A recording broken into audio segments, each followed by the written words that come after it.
àwọn ará oko olówó pariwo ní Kwara, ìjọba gbà wá o, èèyàn mẹ́ẹ̀ẹ́dọ́gbọ̀n ló ti kú nínú ìjàmbá ọkọ̀ láàrin ọ̀sẹ̀ méjì.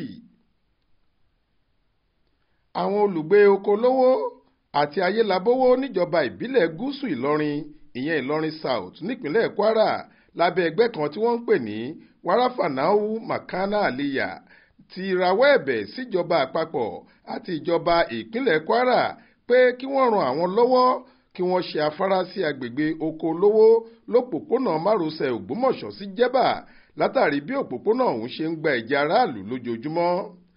Nígbà tí wọ́n ń bá wọn oníròyìn sọ̀rọ̀ lọ́jọ́ àbámẹ́ta sátidé ọjọ́ kejì oṣù kẹta ọdún 2024 yìí ni àwọn adarí agbègbè náà ti pe ìpè yìí látàrí ìṣẹ̀lẹ̀ ìjàmbá ọkọ̀ mẹ́ta ọ̀tọ̀ọ̀tọ̀ tó wáyé lágbègbè náà láàrin ọ̀sẹ̀ méjì péré tó sì gba ẹ̀mí àwọn aráàlú mẹ́ẹ̀ẹ́dọ́gbọ̀n. Alága agbègbè náà Malam Sulaimon Ayélabówó ní àwọn pe ìpè náà látàrí pé ẹ̀mí èèyàn táwọn ń pàdánù sínú ìjàmbá ọkọ̀ lágbègbè àwọn ti ń kọjá àfaradà. Ó ní lọ́jọ́ kejì oṣù kínní ọdún 2024 yìí ni tírélà DAF kan àti Toyota Hiace kan tí wọ́n kó èrò 18 pàdé ìjàmbá lágbègbè náà. Èèyàn 11 ló kú lójú ẹsẹ̀ nígbà táwọn 7 míì farapa.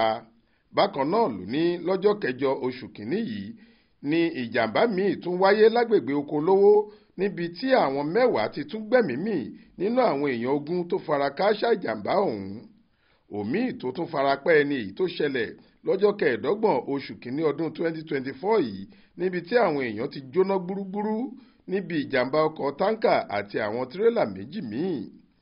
Alága ẹgbẹ́ yìí wá rọ ìjọba kí wọ́n tètè gbé ìgbésẹ̀ kíákíá nípa ṣíṣe afárá olókè sí òpópónà márosẹ̀ oko olówó láti dènà bí àwọn aráàlú ṣe ń kú nítorí eré burúkú tí àwọn tírélà máa ń sá kọjá.